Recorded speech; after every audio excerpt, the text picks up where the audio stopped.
The man standing across the courtroom was my granddaughter's biological father. The DNA test had proved that 3 weeks earlier.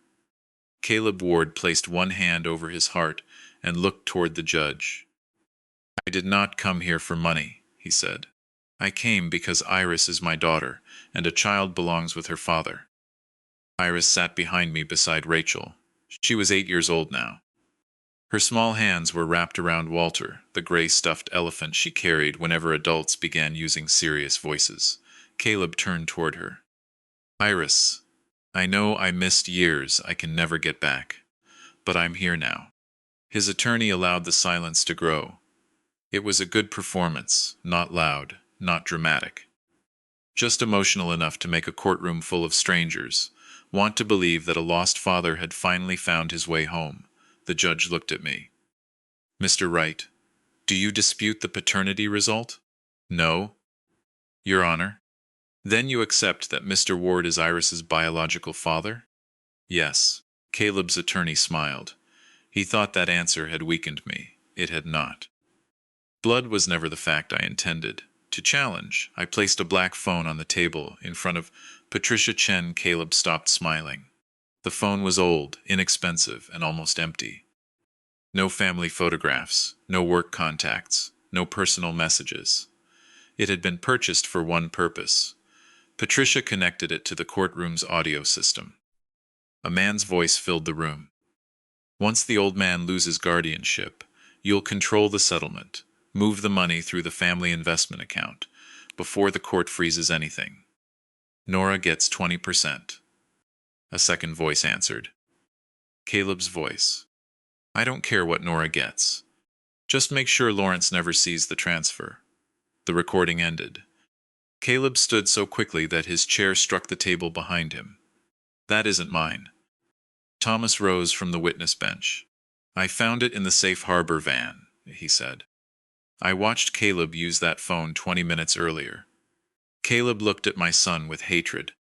Then Patricia placed a series of old emails beneath the courtroom camera. The first had been sent by Maeve nearly 8 years earlier. "Caleb, Iris is your daughter. I'm not asking you for money. I'm asking whether you want to know her." His reply contained only 9 words. "Do not contact me again. I want no involvement." The courtroom became silent. Caleb's attorney leaned close and whispered something to him. Caleb ignored her. He stared at the phone, the emails, and the settlement records. Then he looked directly at me. "You already locked the money away, didn't you?" I said nothing. His face twisted. "If I can't control the settlement, what is the point of any of this?" The judge slowly removed her glasses. "What is the point of being your daughter's father?" Caleb realized what he had said. But the truth had already entered the record. His blood was real. His reason for returning was not. That hearing took less than 3 hours. The betrayal behind it had taken 8 years to build. And it began when a stranger appeared at my front door carrying a photograph of the daughter. I never had the chance to know. 9 months had passed since the Harrow Diamond Gala. Pamela and her brother Marcus had been sentenced. The Safe Harbor Fund had survived. Thomas had begun doing the slow work of rebuilding his place in our family. He volunteered at distribution events. He drove furniture to grandparents, taking emergency custody of children. He carried boxes, repaired shelves, and followed instructions without asking when he would receive a title. He had no access to the fund's accounts. He did not sit on the board. He did not complain. Trust had not returned completely. But for the first time, he seemed to understand that trust was not a door I could open because he knocked politely. It was a road he had to walk. Iris was doing well at school. She had joined a writing program outside Denver and spent every Saturday talking to a chestnut mare named Clementine. According to Iris, Clementine understood family problems better than most adults. I did not argue. Life had become almost quiet again. Then, on a cold Monday afternoon, someone rang the bell at my Fairfax Street house. I opened the door and found a man in his late 30s standing on the porch. He was tall, thin, and carefully dressed in a dark coat. His brown hair was cut short. His face showed the kind of nervous confidence people carry when they have practiced a conversation, but do not know how the other person will answer. Lawrence Wright? Yes. My name is Caleb Ward. The name meant nothing to me. Then he removed a photograph from his coat. Maeve was standing beside an old silver pickup truck. She could not have been more than 22. Her hair was longer than it had been in the later photographs. Iris kept beside her bed. Maeve was smiling at the man standing next to her, Caleb. He turned the picture over. A date had been written on the back, 9 years earlier. I knew your daughter, he said, my daughter, even after all that time. The words still produced a quiet ache. I had discovered Maeve only after she died. Her mother had hidden the pregnancy from me for decades. Maeve had grown up believing I had abandoned her. By the time she learned the truth, she was too frightened and too ill to contact me directly. She left a letter. She left Iris. She left a lifetime of questions no one could answer. How did you know Maeve? I asked. Caleb looked toward the street. We were together. For how long? Almost 2 years. Before Iris was born? Yes. The answer entered the space between us. I did not invite him inside. Why are you here? I saw the safe harbor interview. The local news had aired a short piece about grandparents who became emergency guardians. Iris and I appeared only briefly. Her face had not been hidden because she had asked to participate. I recognized her, Caleb continued. Maeve? Iris. He swallowed. I think I'm her father. The cold air moved through the open doorway. Behind me, I heard the refrigerator running and the soft movement of the clock in the living room. Ordinary sounds. They made the moment feel more dangerous. What do you mean, you think? Maeve told me the baby wasn't mine. When? Before Iris was born. Did you believe her? I wanted to. That was the first honest thing he said. Did you ask for a test? No. Did you contact Maeve later? He looked down. No. Did you ever see Iris? Not in person. Then why do you believe you are her father now? Caleb removed another photograph. It was a printed image from the safe harbor interview. He had enlarged Iris's face. She has my mother's eyes. I studied him. People see what they need to see in children. A chin, a smile, the shape of a hand. Sometimes resemblance is evidence. Sometimes it is guilt searching for a door. Iris is at school, I said. I'm not asking to meet her today. What are you asking? A DNA test. Through an attorney, of course. No private kit. No sample taken from her without permission. No surprises at school. I understand. If you contact her directly before the result, I will end this conversation permanently. Caleb nodded. I don't want to frighten her. You have already entered a life built after tragedy. Whether you frighten her depends on what you do next. He gave me the name of his attorney and left. I watched him walk to a rented car. The temporary license plate was still taped inside the back window. I remembered that detail, not because it proved anything, because habits formed over 35 years do not disappear after retirement. When an unexpected person comes to your door claiming a place in your family, you remember the details first. You allow emotion later. I told Patricia before I told Iris. She listened quietly. Then she asked the most important question. Do you believe him? I believe he knew Maeve. That wasn't my question. No. Why? Because he waited 8 years. He claims Miff told him the child wasn't his. Then he accepted the answer that required nothing from him. Patricia folded her hands. That makes him weak. It does not automatically make him dangerous. I know. You're afraid the test will confirm it. Yes. Why? The question irritated me. That was how I knew I needed to answer it. Because he may have a right to be in her life. And that could change your role. Yes. Patricia nodded. You're allowed to be afraid. I don't want fear deciding what happens. Then we follow a process. A court-approved laboratory performed the test. The results would take 10 days. I told Iris the same evening. She sat at the kitchen table decorating a notebook with horse stickers. A man named Caleb knew your mother, I said. She pressed a silver star onto the cover. Was he her friend? Yes. Did he know me? He may be your biological father. Her hand stopped. She did not look up immediately. Children often understand the important word before adults finish the sentence. Is he? We don't know yet. Did Mom know? Yes. Why didn't she tell me? I don't know. Did you know? No. She finally looked at me. Does he want me? The question was not about biology. It was about abandonment. He says he wants to know you. That's not what I asked. I sat across from her. I don't know what he truly wants yet. Do you think he's lying? I think people can tell the truth about one thing and lie about another. She looked at Walter, who was resting against a stack of school books.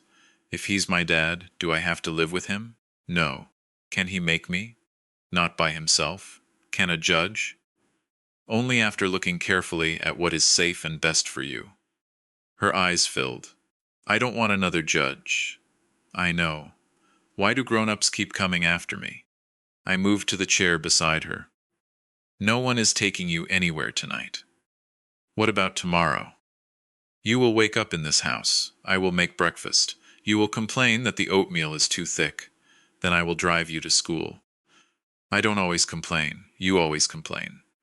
That doesn't mean it's not too thick. I smiled. She did not. Promise me you won't give me away. I reached for her hand. I will never give you away. What if he's my real father? He may be your biological father. That does not make the rest of us unreal. She leaned against me. Her voice became very small. Can I have more than one family? Yes. Can I choose? You can choose whom you trust. That was the answer I believed. I did not yet understand how hard Caleb would work to make trust look like betrayal. The DNA test confirmed a 99.999% probability that Caleb Ward was Iris's biological father. He cried.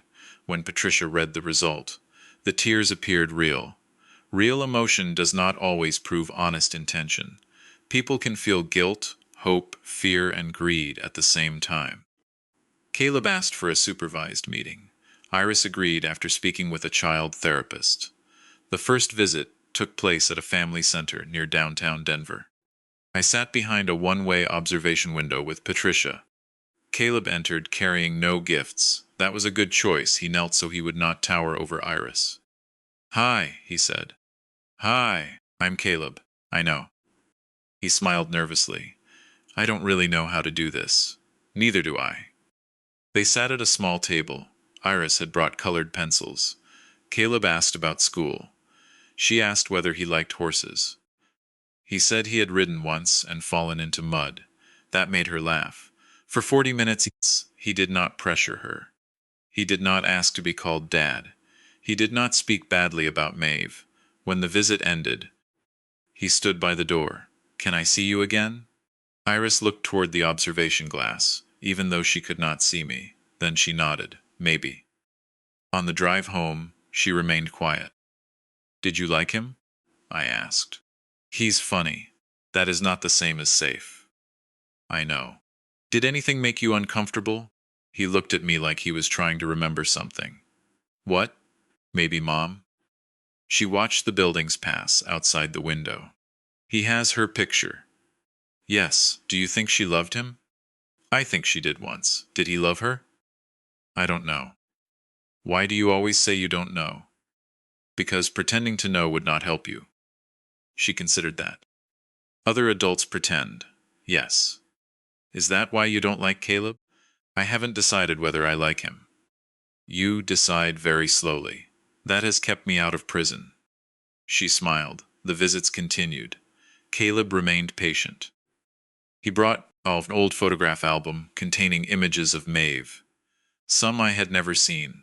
In one picture, she stood on the hood of the silver truck, holding a paper cup and laughing into the wind. In another, she was asleep on a sofa with a book across her chest. Iris touched the pages carefully. She looks happy. She was, Caleb said. With you? Sometimes. The answer sounded honest. For nearly a month, I began to believe Caleb might be exactly what he claimed to be. A frightened young man who had made a cowardly choice. A man who saw Iris years later and understood what he had lost. I did not forgive him. But I allowed the possibility that he could become something useful in her life. Then the settlement letter arrived. Maeve had died after a delivery truck struck her car during a winter storm. The company's insurer had denied full responsibility. After her death, an attorney continued the case on behalf of Iris. Nearly 2 years of negotiation ended with a settlement. After fees and medical claims, Iris would receive approximately $1.8 million. The money did not belong to me. It did not belong to Caleb. It belonged to Iris. Because she was a minor, the court required a protected account. Every withdrawal would need a legitimate purpose and formal approval. I asked Patricia to arrange an independent trust company as administrator. I did not want control over the settlement. The safest answer to questions about motive is sometimes to remove your own opportunity. Caleb learned about the settlement 4 days later. I did not tell him, neither did Patricia. He called me at 7:12 in the morning. Why didn't you tell me? Tell you what? Maeve's accident case settled. How did you learn that? I'm Iris's father. That is not an answer. My attorney checked the estate filings. The settlement is protected. I know. Then why are you calling? Because major decisions about my daughter are being made without me. You met her 5 weeks ago. That doesn't change the test. No, it changes the relationship. She is my child.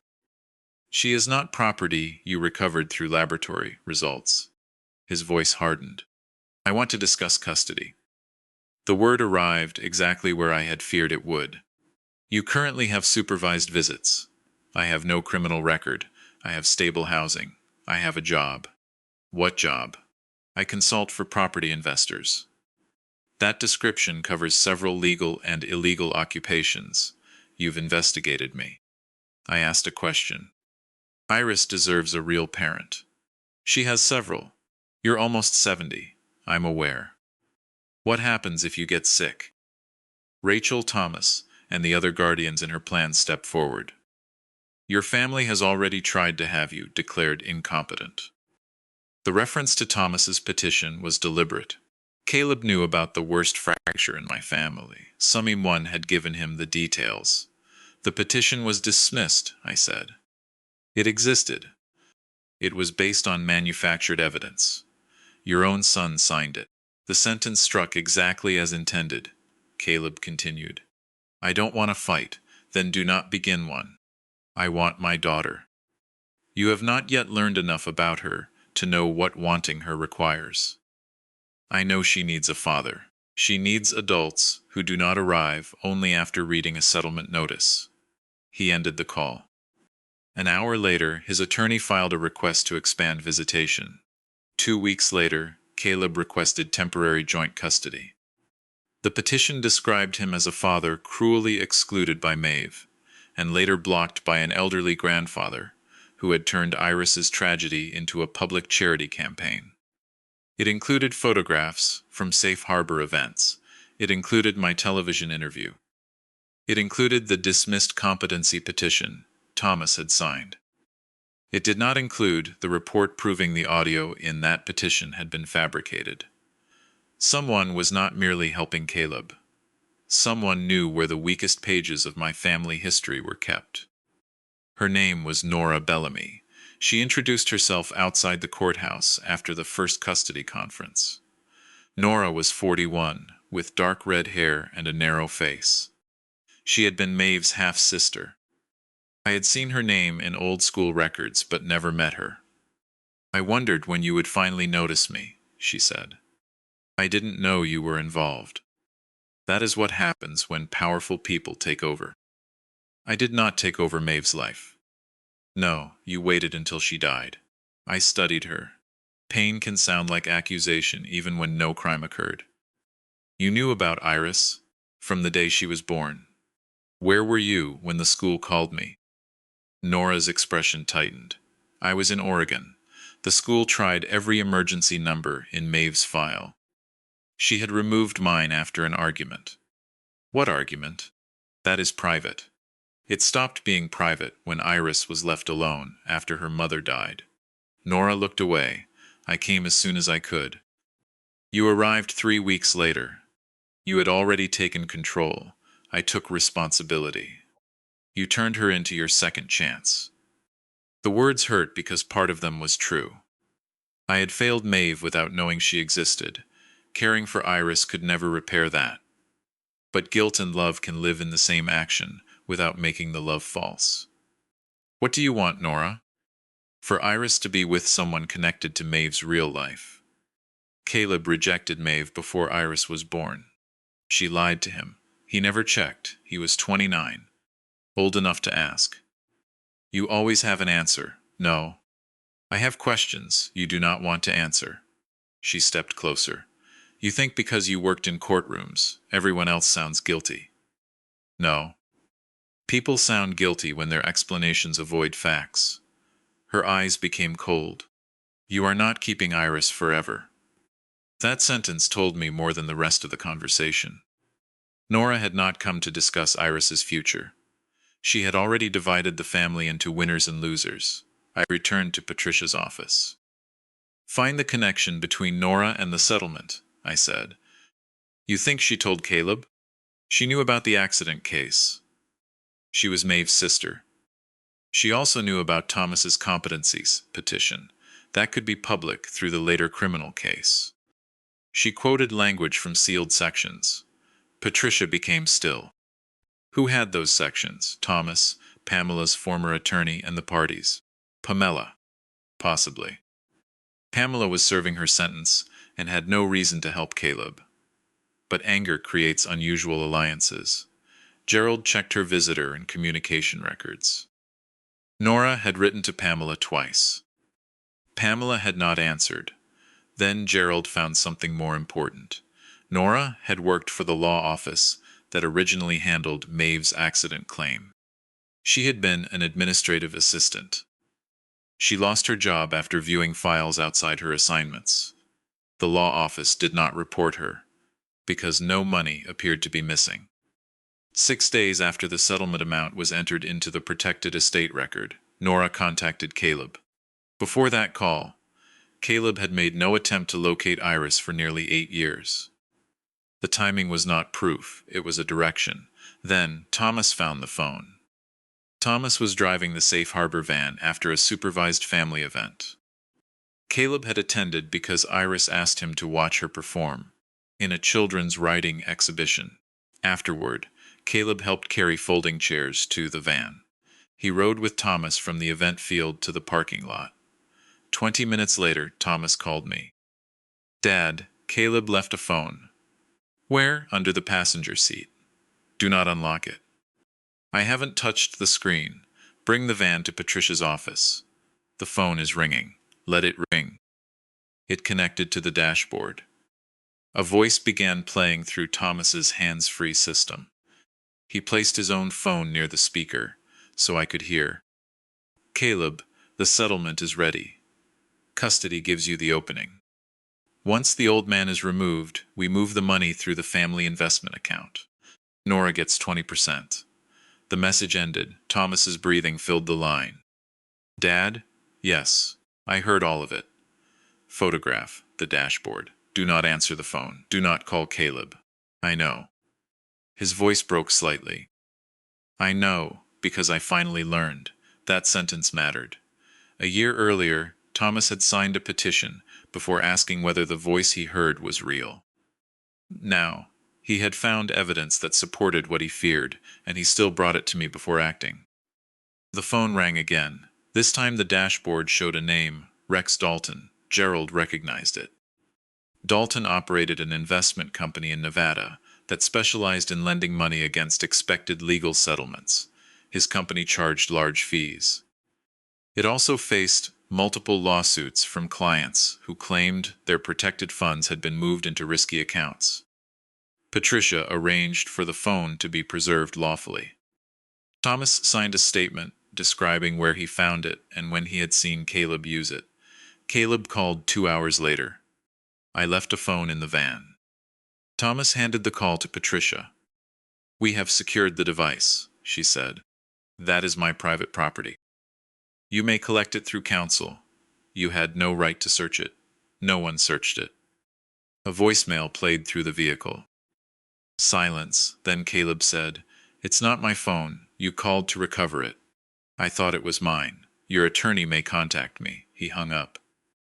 That evening, Thomas came to Fairfax Street. Iris was upstairs. He sat in the same chair where he had once admitted signing the false petition against me. "I nearly opened the phone," he said, "but you didn't. I wanted to know everything before bringing it to you. That feeling is how people justify crossing the line." "I know. You stopped. Yes, good." He looked toward the ceiling. "Caleb is using my petition. Yes, I gave him that weapon. You created part of it. I'm sorry, I know. What can I do?" "Tell the truth under oath. About Pamela, about yourself." He nodded slowly. "I will. Even the parts that make you look foolish. Especially those." That was the second moment Thomas began to earn back my trust. The first had been bringing the phone. The second was agreeing to stand inside the damage he had caused, without hiding behind the person who manipulated him. The custody evaluator visited Caleb's apartment. It was a clean 2-bedroom unit in a new building. The smaller room contained a child's bed, horse posters, and a shelf filled with books, suitable for Iris's age. Everything appeared thoughtful. Everything had been purchased within 12 days. Caleb's refrigerator held healthy food. His employer wrote a letter describing flexible hours. A woman living across the hall said he was quiet and responsible. Nora provided a statement, claiming Maeve had always wanted Caleb to know Iris, but had been too ashamed to contact him after lying about paternity. She said I had pushed Maeve's family away.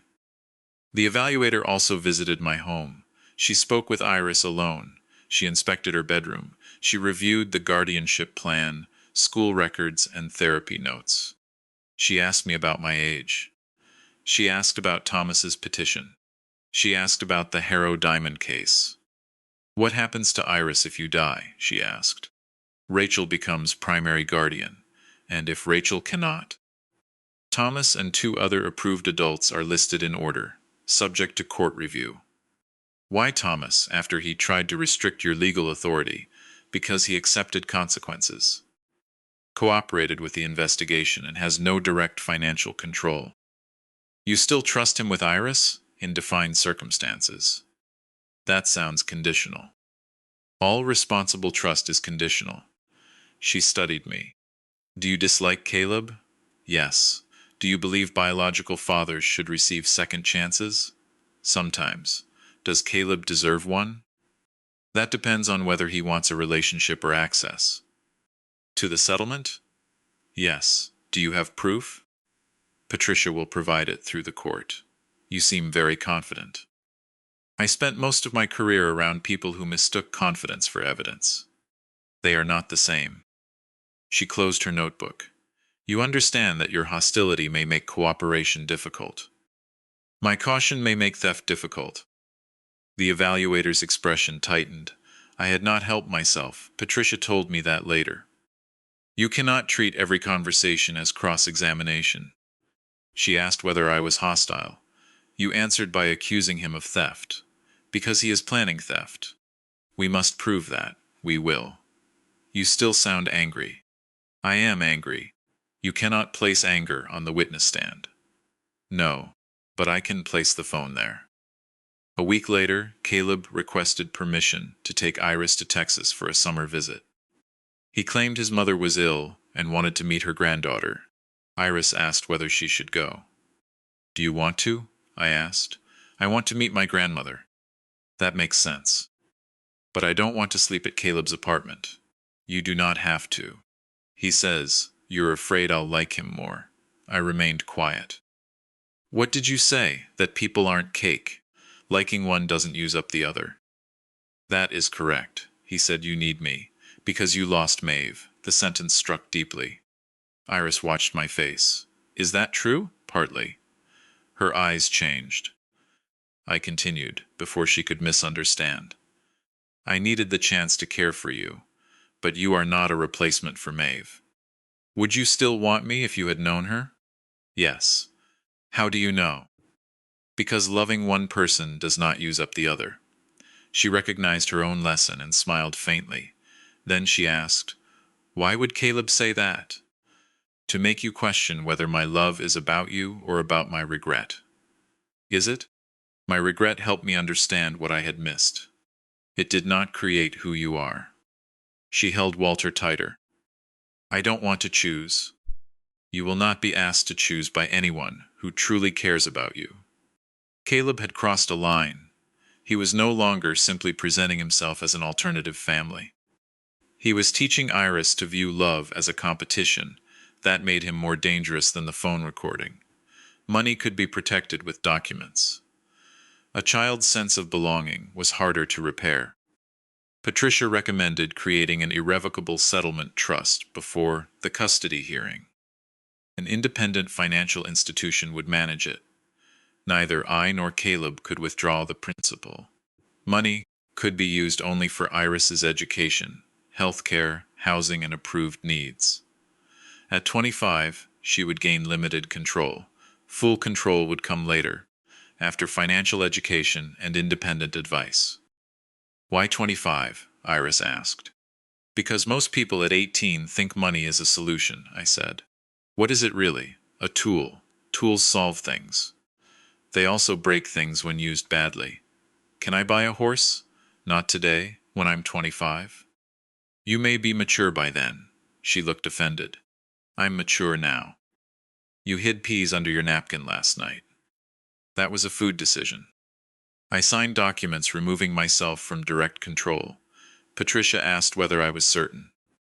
If Caleb claims I want Iris for the settlement, I want the answer to be visible. You are giving up flexibility. I am protecting her from everyone, including yourself, especially myself. That was the part Caleb did not expect. He believed every guardian wanted control. He could not imagine that the strongest proof of love might be surrendering it. The bank approved the trust. The court reviewed the terms.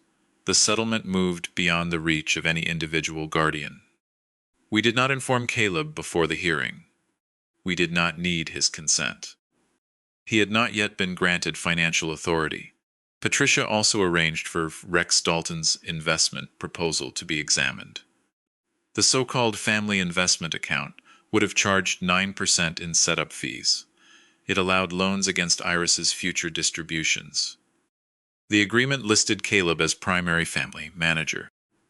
Nora would receive a consulting fee. Dalton would receive control over the investments. Iris would carry the risk. The adults would receive the money. Gerald found emails between Nora and Caleb. Nora had written, Lawrence will never let you near the settlement unless you become guardian. Make the case about age, not money. Use the son's petition, judges. Trust family documents, Caleb replied. Asterisk, once I have custody, Dalton handles the rest. The evidence was strong, but Patricia wanted Caleb to explain his motives in his own words. People forgive documents, she said. They tell themselves there was a misunderstanding. What do you suggest? Let him believe custody still gives him access. She sent his attorney a routine notice, stating that financial arrangements would be reviewed after the custody ruling. The notice did not say Caleb would control anything. It simply allowed him to assume what he already wanted to believe. Within 24 hours, he called Dalton from the black phone. The call was recorded under a lawful order connected to the suspected exploitation of a minor's settlement. Caleb said, Once the judge names me primary parent, we transfer before Lawrence appeals. Dalton answered, The trust company may require both guardians. Then remove him. Use the competency filing. What if the court protects the money? Then there's no reason for me to keep fighting. That sentence would later matter more than the rest. The hearing began on a Thursday morning. Caleb wore a navy suit and a pale gray tie. Nora sat behind him.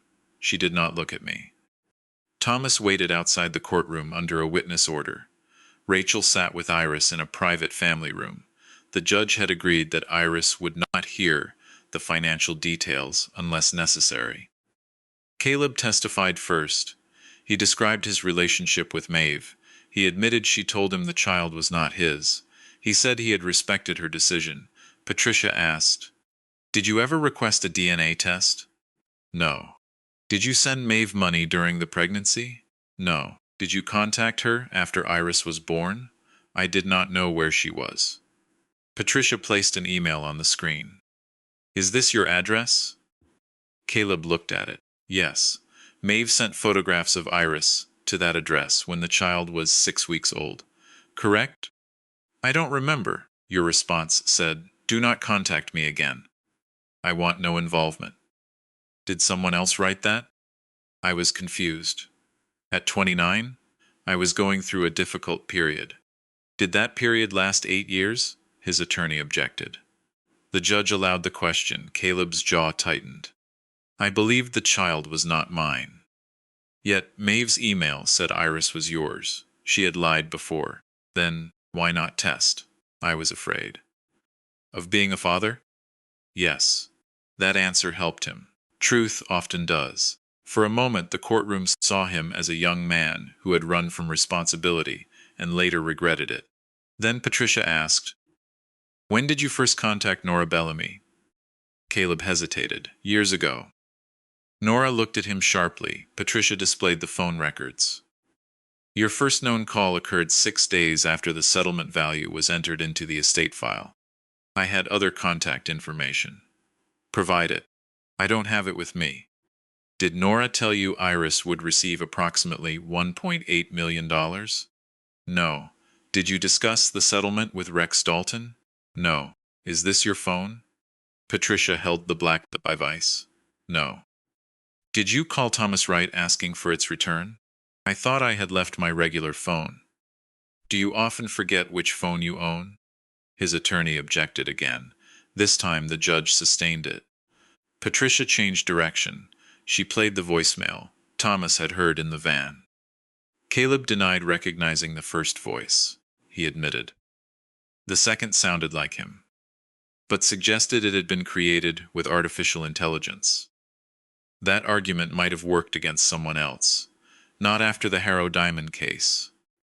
Patricia produced the device records. The black phone had connected to Caleb's home Wi-Fi 19 times. It had paired with his car. Its map history included his apartment, Nora's residence, and Rex Dalton's office.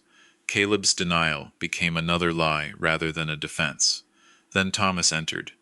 He sat on the witness stand and raised his right hand. Caleb's attorney questioned him first. "Mr. Wright, did you file a petition stating that your father was unable to manage his financial affairs?"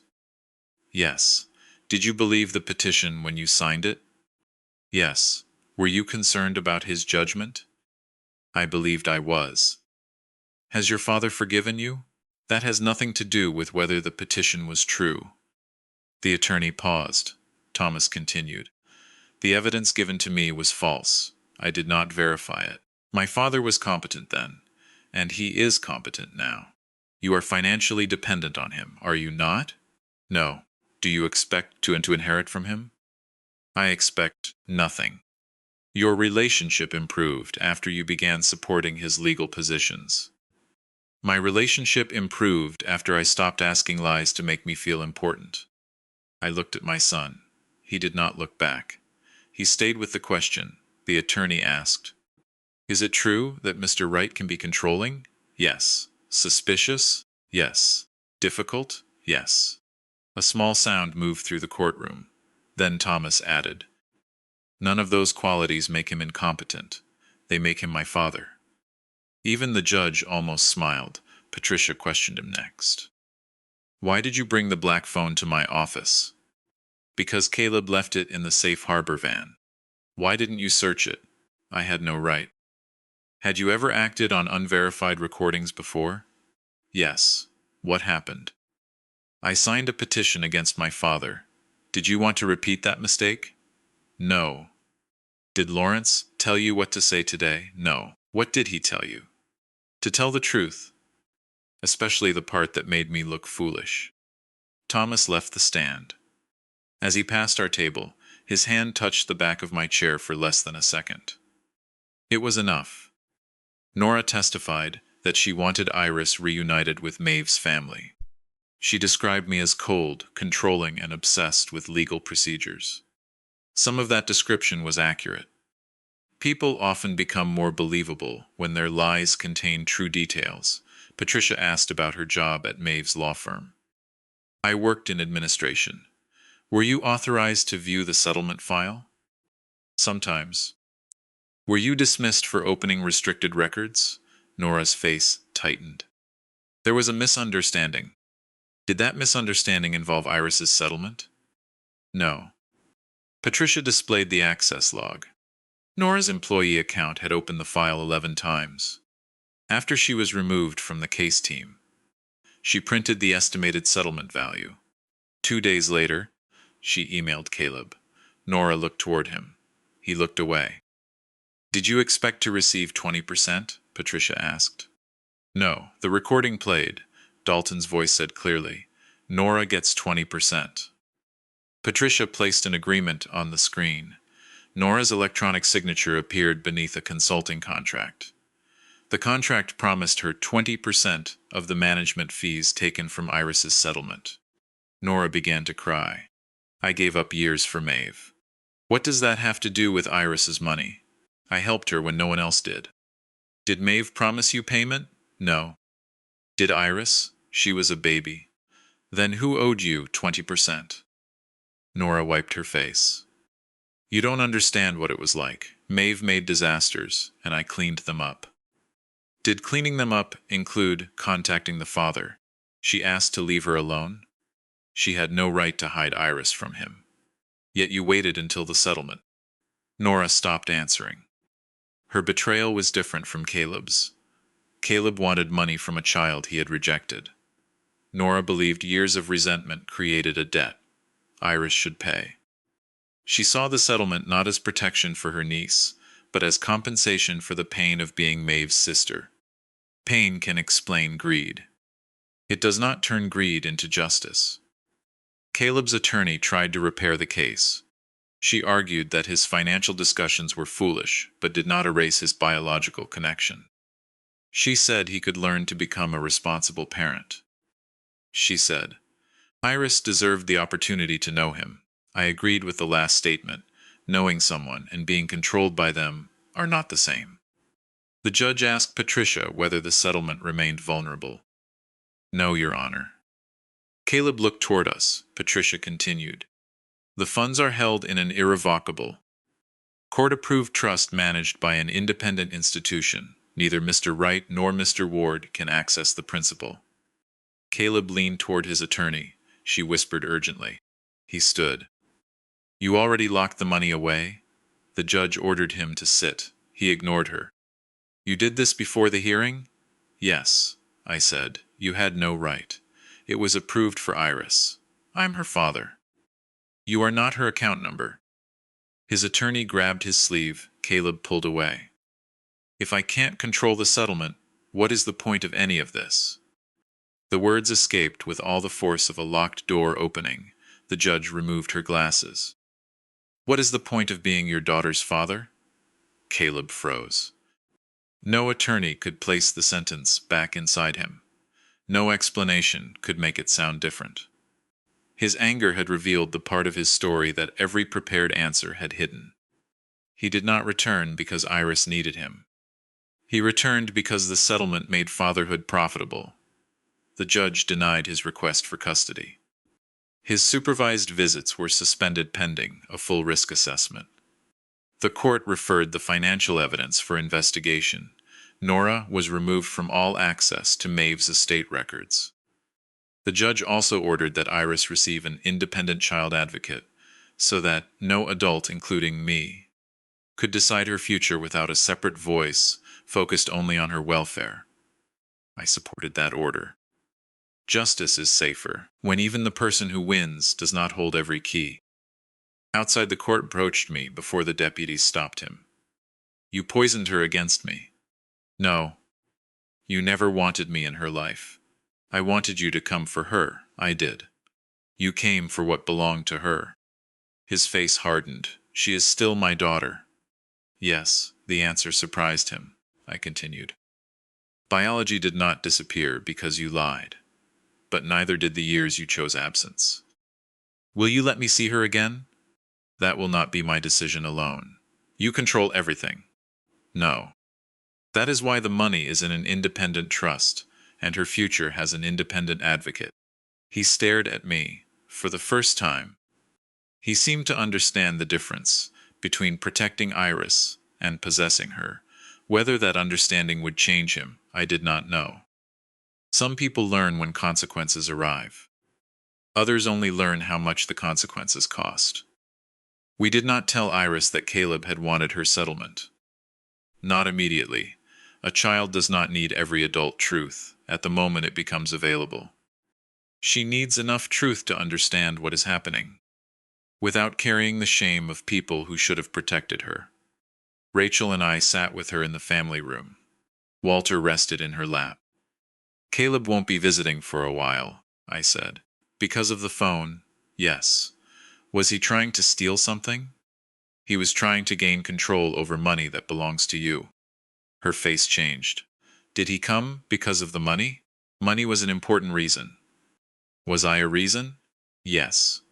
Which one was bigger? I looked at Rachel. She remained silent. This answer had to come from me. I don't know how much of his feeling for you was real. You always say you don't know. Yes. I hate that answer. I know. She began pulling loose thread from Walter's repaired ear. Did he ever love Mom? Possibly. Did Nora? Yes. Then why did they do bad things? Because loving someone does not automatically make every choice loving. She looked up. Is Caleb still my father? He is your biological father. And you? I'm your grandfather. I'm your grandfather. That's not what I mean. I waited. She asked. What are you if he's my father? I thought about the school call. The drive through the night. The first time Iris asked whether I was her grandpa. The letters Maeve left behind. The oatmeal complaints. The courtrooms. The fear that every new adult might take away the safety she had only recently found. I'm the man who came when the school called, I said. Iris looked at me for several seconds. Then she moved across the sofa and leaned against my side. That sounds like a father thing. It sounds like a family thing. Can Caleb become family later? Maybe. Even after this? If he changes for a long time and asks for nothing from you, except the chance to be safe. How long? Long enough that the change does not depend on getting what he wants. She nodded slowly. Can I be angry? Yes. Can I miss him too? Yes, that's confusing. Most real feelings are. She held Walter against her chest. Are you going to die soon? Not if I can avoid it. He said you're old. He was correct about that. How old? Old enough to know that question is impolite.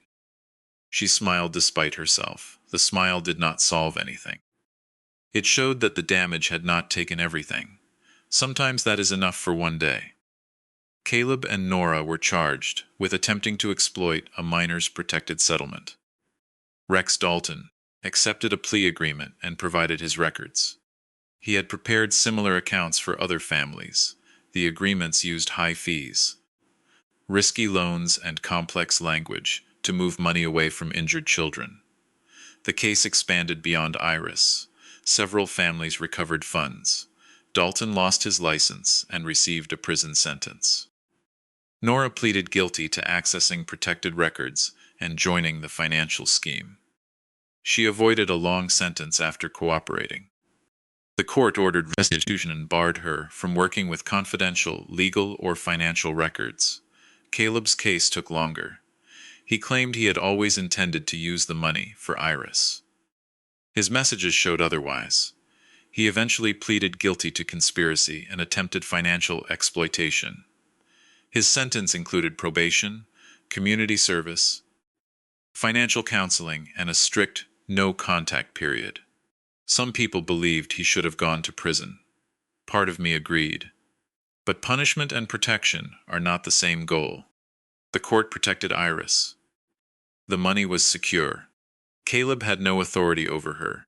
Whether he ever became someone worthy of limited contact would depend on years of conduct, not one emotional apology. He wrote Iris several letters. The child advocate kept them. Iris could read them when she was older, or ask to see them sooner with her therapist. The letters contained apologies. They also contained too many explanations. I had learned to recognize the difference. An apology looks at the damage. An excuse keeps looking back at the person who caused it. Thomas continued volunteering. One afternoon, he and I delivered beds to a grandmother caring for two teenagers after their father disappeared. On the drive back, he said, Caleb used my petition because it looked official. Yes, my mistake nearly cost you, Iris. It contributed. You could say it directly. I have no. You could tell me it was my fault. It was partly your fault, he nodded. I needed to hear that. Why? Because everyone keeps telling me Pamela manipulated me. She did. But I still signed. Yes. I don't want manipulation to become my hiding place. I looked at him. The road stretched ahead beneath a pale Colorado sky. You're learning. Do you trust me now? In more things than before. Not everything. No. He smiled faintly. I'll take it. That was growth. Not receiving full forgiveness, learning to accept the part you have honestly earned. The case revealed a problem larger than our family. Children who receive insurance payments. Inheritance or injury settlements often attract relatives who were absent during the difficult years. Some arrive with genuine regret, others arrive with plans. Save Harbor created a new program. We connected guardians with independent attorneys and financial advisors. We taught families how to recognize pressure, disguised as concern. We explained why no caregiver should have easy personal access to a child's protected money. The program had one rule printed at the top of every guide. Love does not require financial control. Asterisk. Iris helped choose the wording. She wanted it to say, if they ask about the money before asking your favorite horse, be careful.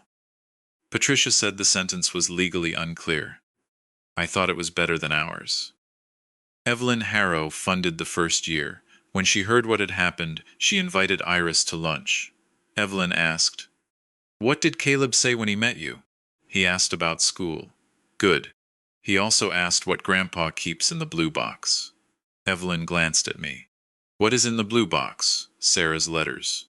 Did Caleb know that? No, Iris continued. I told him it was private. Evelyn smiled. You have excellent judgment. Grandpa says judgment comes after mistakes. Your grandfather has had time to make many. I pretended not to hear. Evelyn gave Iris a small empty jewelry box. It was made of dark wood with a silver horse on the lid. What should I put in it? Iris asked. Something that matters but has no price. Iris thought for a moment. That evening, she placed the crooked paper horse Thomas had kept after episode 6 inside the box. Why that? I asked. Because Uncle Thomas did something bad, but he's trying to stand again. It belonged to him. He gave it back. When? Today. I did not know they had discussed it. What did he say? That he doesn't need the wall as much now. I looked at the paper horse. One leg was still shorter than the others. It still stood. 2 years after the custody hearing, the child advocate brought us a new letter. Caleb had completed his court requirements. He had maintained employment. He had paid part of the restitution. He had attended counseling. He had not challenged the trust. He had not contacted Iris outside approved channels. The letter was short. I came back for the wrong reasons. I also had real feelings for you, but I used those feelings to excuse what I wanted. That was not your fault. You do not owe me a relationship. You do not owe me forgiveness. You do not owe me money, attention, or the chance to feel like a better person. If you ever choose to know me again, I will follow the rules that make you safe. Caleb Iris was 10. She read the letter twice. Is this a real apology? She asked. It is closer. Do you believe him? I believe he understands more than he did. That's not the same. No. Can I write back? Yes. Do I have to show you? No. She went upstairs. An hour later, she returned with a folded page. I want the advocate to send it. I did not ask to read it. She handed it to Rachel the next morning. Months later, I learned the first sentence. You can know me slowly. Asterisk. That was all she offered. It was enough. Caleb's future place in her life remained uncertain. But uncertainty is not always failure. Sometimes it is the honest space between harm and trust. A DNA test can prove biological connection. It cannot prove who stayed awake beside a sick child. It cannot prove who answered the school's call. It cannot prove who learned the names of every horse at the riding center. It cannot prove who told the truth when the truth made them look bad. Caleb's blood connected him to Iris. His choices kept him away. My blood connected me to Maeve. A hidden secret kept us apart. I had no right to dismiss biology simply because it complicated my role, but biology was a beginning. Not a verdict. Nora believed suffering gave her ownership over Maeve's child. Caleb believed paternity gave him access to Iris's money. For a time, I feared love gave me the right to keep every dangerous person away forever. We were all wrong in different ways. Iris was not an inheritance. She was not a second chance. She was not evidence that one adult had loved Maeve more than another. She was a person. The settlement remained protected. At 25, she would gain access under the trust terms. By then, I might not be alive. That thought once frightened me. Now it brought a different understanding. My job was not to make every decision for Iris. It was to build enough safety that one day she could make her own. I spent 35 years recording testimony under oath. I learned that the strongest-looking evidence can still answer the wrong question. The DNA test answered whether Caleb was Iris's father by blood. The phone answered why he had returned. Thomas's testimony answered whether a person could admit a betrayal without demanding immediate forgiveness. The trust answered whether protecting a child sometimes required giving up your own control. And Iris answered the question. None of us had the right to decide for her. Who could become family after causing harm? Her answer was neither yes nor no. It was slowly. That may have been the wisest judgment ever spoken in a case involving my name. Blood can tell us where a story began. Money can reveal why certain people entered it. But neither should decide who writes the next chapter.